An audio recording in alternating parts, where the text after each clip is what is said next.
gift-wrapped as the first in a new series of Not the 9 o'clock News.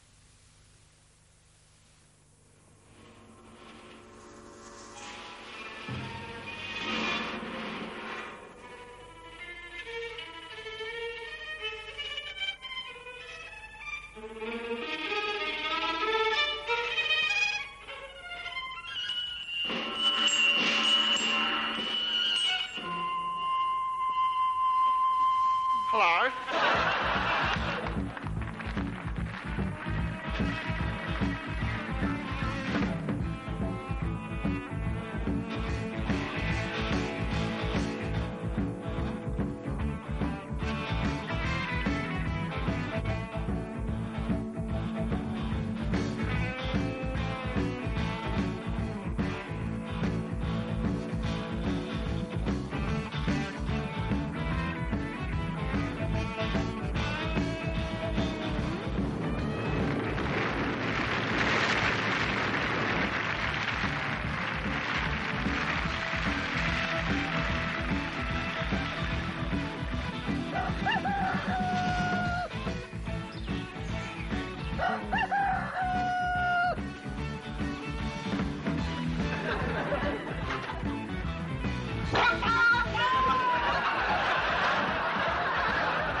Good morning, and welcome to Breakfast Television.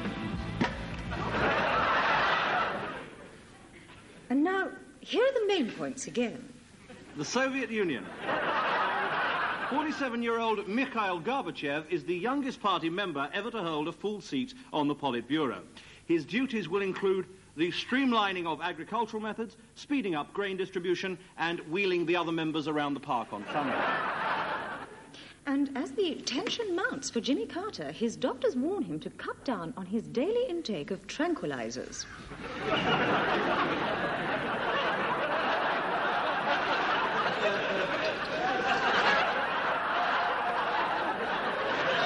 Back home now, and a British rail catering manager has been dismissed after he was caught loading a train with more than the regulation amount of sausage rolls.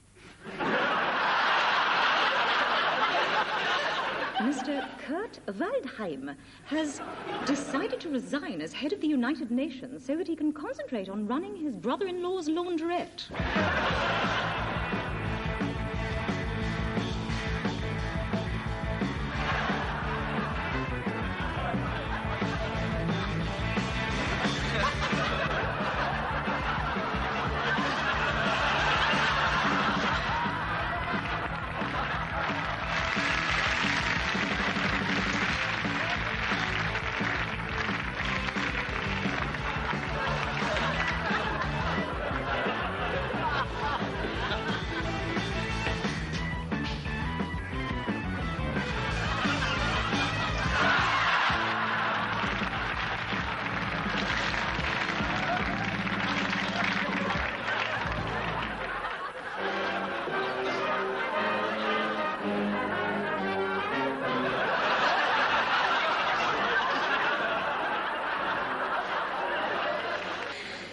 Thank you, Cyril. But on a more serious note, on the 28th of January, Mr. and Mrs. Robinson from Harrow on the Weald went into their local electricity board showroom to buy a new fridge freezer. They paid cash for it, and within 4 days it was installed and took pride of place in their kitchen. All went well for a couple of weeks. The milk was cold. The food stayed fresh. And even the light worked when you opened the door. But then the trouble started. On February the 19th, the Robinson's 7-year-old son, George, got an attack of appendicitis and had to be rushed to hospital. They rang the electricity board, who responded, This has got nothing to do with us. The Robinsons left it at that. But this incident was just the tip of the iceberg. Just 2 days after this, on the 17th, a freak typhoon ripped off a whole side of their house, 79 Latchmere Road. Well, naturally upset by this, Mr. and Mrs. Robinson had a quarrel, which ended in Mr. Robinson savagely pushing his wife through a plate glass window. On both occasions, they contacted the electricity board, and on both occasions, they were told... I'm sorry, this really has got nothing to do with us. It was then that things began to go seriously wrong. Mr. Robinson ran his car into a bus queue and was shot by a police marksman. Mrs. Robinson was attacked by a killer whale. Mr. Robinson's mother was hit by a meteorite. Prince Philip exploded. President Carter formally declared war with the Soviet Union. And I was arrested on the street and charged with causing an obstruction. It was then that we contacted the electricity board. The young man who answered the phone seemed rather confused. He said... I'm sorry, this really has got nothing to do with us. Cyril. I'm indebted to a gentleman from Swansea who wrote to tell me that his television entertainment is constantly ruined by the appearance of a camp old twat who continuously reads his appalling drivel over the air. Well, all I've got to say to you is this has nothing to do with me.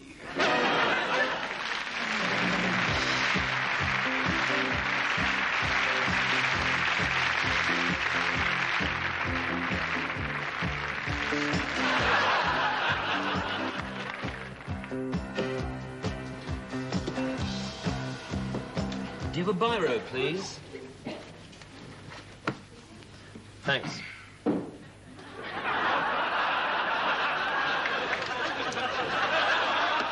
Thanks very much.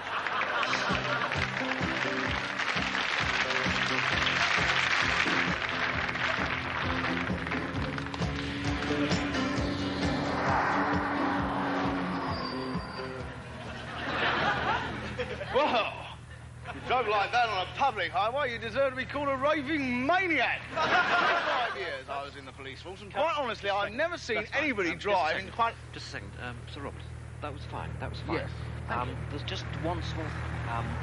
If you could emphasise the road safety aspect of it slightly more than you were there in your own words. If you could emphasise the fact that tyres are more about safety than about danger. If you remember your script, Yes. I am convinced that this is a major contribution to road safety. Let's try it just on your spot there.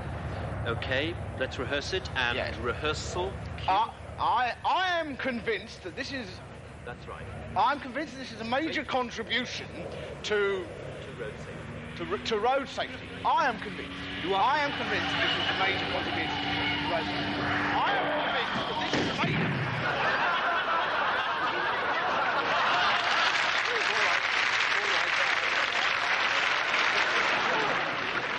The High Street, and today saw the opening of the country's first drive-in opticians.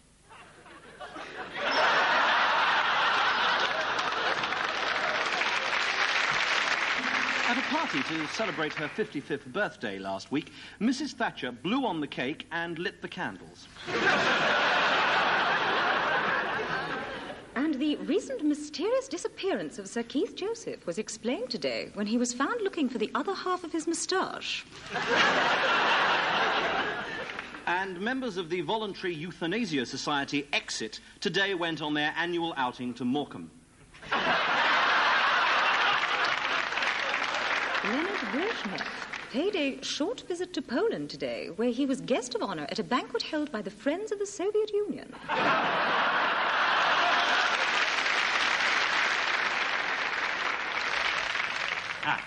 Hello. I'm sorry to interrupt the flow of things here, but I'd like to announce my candidacy for the presidency of the United States of America. I know I've come into this a little late. Oh, is that the time? That was just a little joke. I only decided to run this morning. You see, I've always wanted to be president, and my friend Milburn said that it would be a fun thing for me to do, so he's going to be my running mate. I could crack another joke there, but I can't think of one. Anyway, when he first suggested I should run, I said, that's a very interesting suggestion, Milburn, but perhaps to be ruled out on the grounds of my stupidity, which is considerable. I really have no brains at all. It's amazing. But Milburn says that someone ought to do something, because he can't understand how we can look round our nation of 500 million clever people and decide that only Jimmy Carter or Ronald Reagan could possibly lead us. He thinks that's amazing. Not that I'm going to be abusing those other candidates. I respect them both and look forward to meeting them in the near future, and perhaps even getting their autographs. I feel we have a lot in common. Our simple-mindedness will be an especially powerful bond. But mine over in England, Milburn says that one of their parties is choosing a new leader, and apparently their candidates are just awful. It seems to be the same everywhere. They've all got this hair problem, you know. That just doesn't seem to be the choice these days.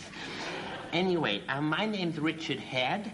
Hello. And my motto is vote for Dick Head, so you don't get a Dick Head for president. Now you may ask, what am I going to do when I move into the White House? What are you going to do when you move into the White House? I thought I'd paint it pink. Because pink is a very friendly color, and then it will be the pink house, which is far less liable to racist interpretation than the White House. So, think pink is another one of my slogans. You may also wonder who will be the first lady when I'm elected. Well, I intend to take the name literally. So the first lady to ring this number can be the first lady for the duration. And frankly, I'm not all that fussy, and that's another one of my slogans. Dick Head's not all that fussy about his... Actually, I think I'll withdraw that one. Sorry. I'll withdraw that one. And instead I have Dick Head-like slogans. Do you like Dick Head? Well, I hope you do. Vote for me, I'm cute.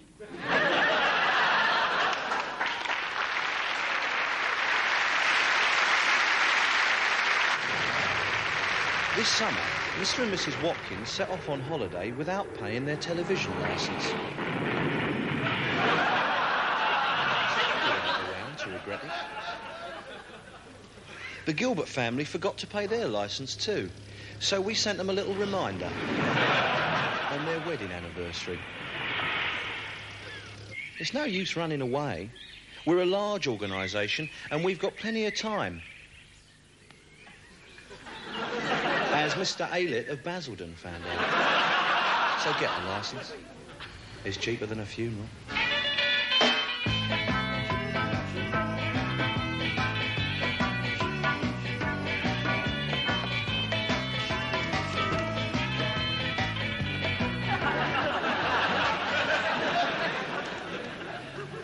There now follows a government statement on the current employment figures.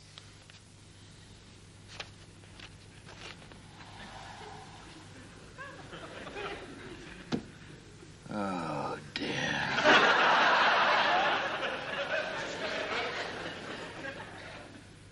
Oh, dear, oh, dear, oh, dear.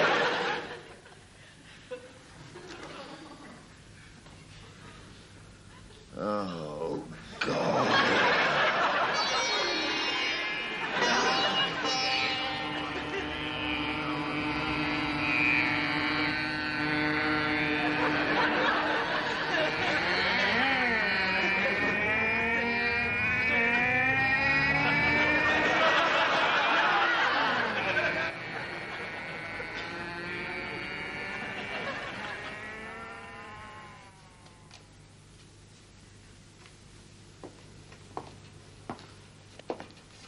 A very good morning to you.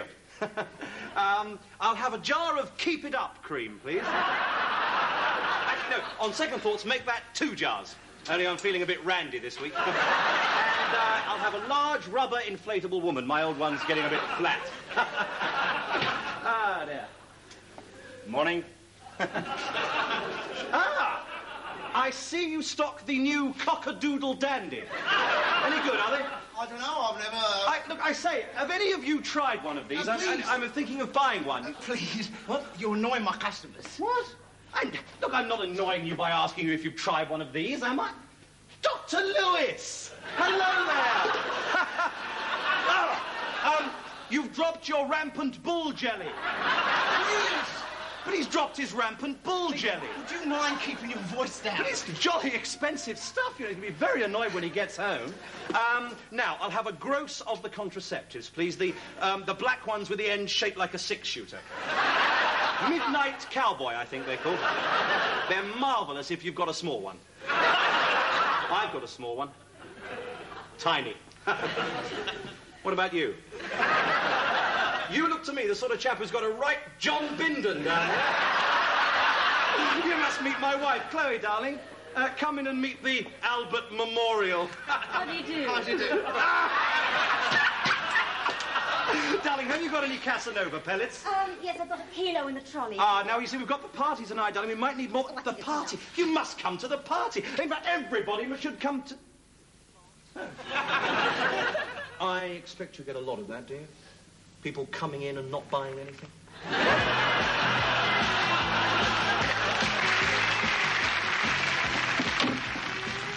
Bless me, Father, for I have sinned. It's a week since my last confession. Father? Are you there, Father? Father Patrick is out at the moment. You can leave your confession by speaking clearly through the mic, and he'll forgive you when he gets back. Please speak after the tone.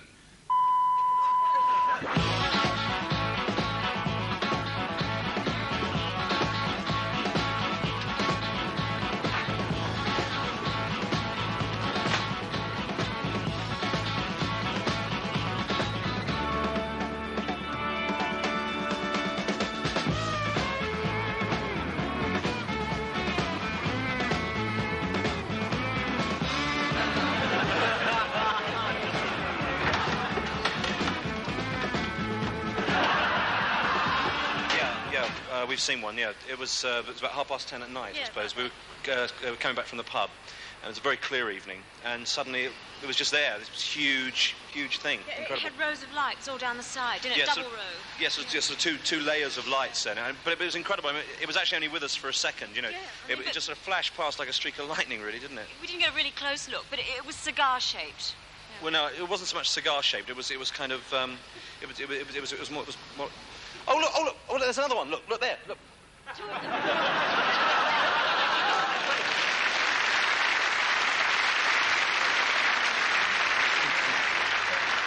Okay, relax. Okay, fine. Hi, come in. I'll take that, shall I? And you won't be wanting that either, will you? That wasn't too bad, was it? Now, come in and meet the others. Good Lord, is that the time? I've got a meeting to go to. Yes, Peter, you have got a meeting, yes. Here, at Workaholics Anonymous. No, I think you've got the wrong person. Listen, shall I take the clipboard? I don't work a lot, honestly. I don't really work that.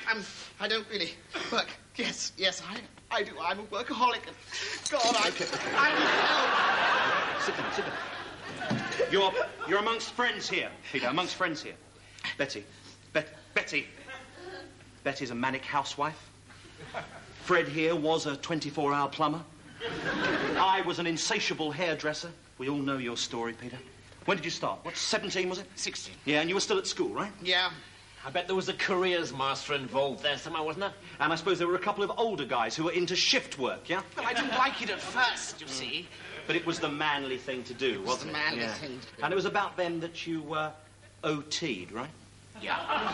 That's pretty stupid, Peter, isn't it? Overtime at your age? Yes, all right. Yes, okay. What about your wife? Yes, she left me. Yeah? She couldn't stand me coming home night after night reeking of money. Yeah, so what did you do? I used to pretend I'd been down the pub. I'd sucked Guinness lozenges to try and disguise where I'd been. And the secret working? The secret working. Yes, the calculator. The calculator hidden in the lavatory The typewriter system. ribbons. The typewriter ribbons in the icebox. The cuddly toy. The cuddly toy and the casserole thing. And the fondue set. And finally, she caught me trying to stuff a telex machine in the wardrobe. It's the demon. It's the demon work that's being thrust at us from all corners. Because it's a big business these days, isn't it? Work, the big combines, the Manpower Services Commission. Down every high street, the big welcoming sign above the door, the job centre, creaking gaily in the work-infested air. Oh, God, I need a job. You don't need a job, Fred. You don't. Thousands have stuck it out. So can you. Look. Over 2 million cured. Listen, I think we all need one of these. Go on, take one. I think we all need one of these. Go on. That's it. No, I'll get it. Hi, can I... Hello, Miss Hornby, look, take a letter, will you? Dear sir, read yours at the form. No, please, no! You mad fool! Peter, you're amongst friends now. I know. I'm fine now that I'm here with you, but what happens when I get home? I get this sudden urge to just go out and do a bit of adding or something. Well, listen, Peter, if that happens, I want you to ring this number, and we'll all come round and get you pissed out of your brain.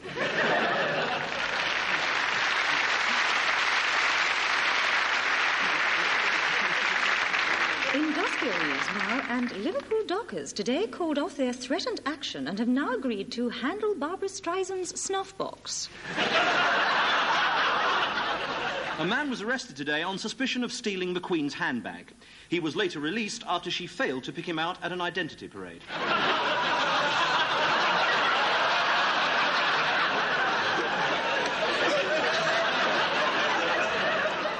Aspinall was forced to shoot another exhibit at his zoo yesterday after it bored its keeper to death.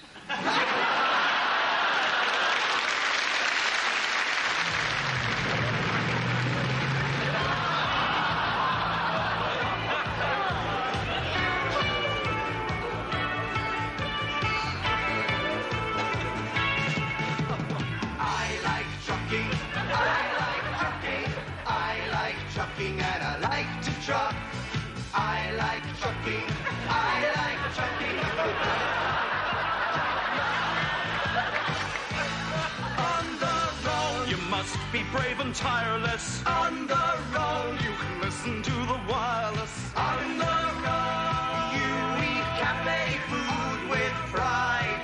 You can throw it outside. The greatest kick in trucking, apart from knocking down a biker, is swinging up a roundabout and picking up a hiker. You're chatting up that piece of skirt who's sitting by your side. Then pop the crucial question: a ride for a ride.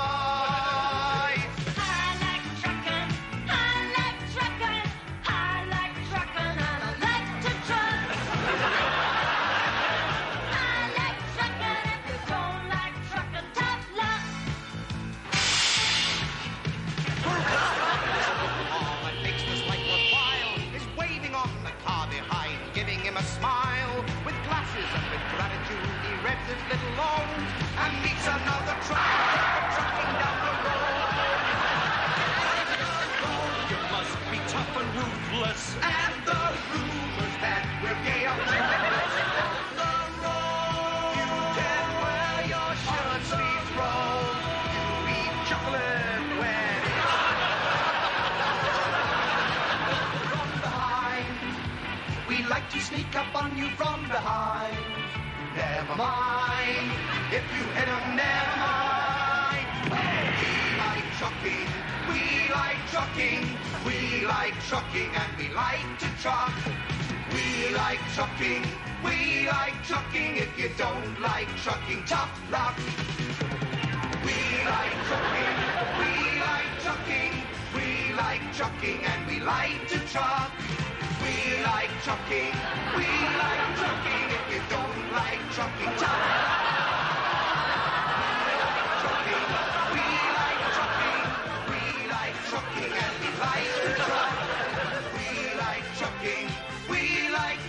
If you don't like...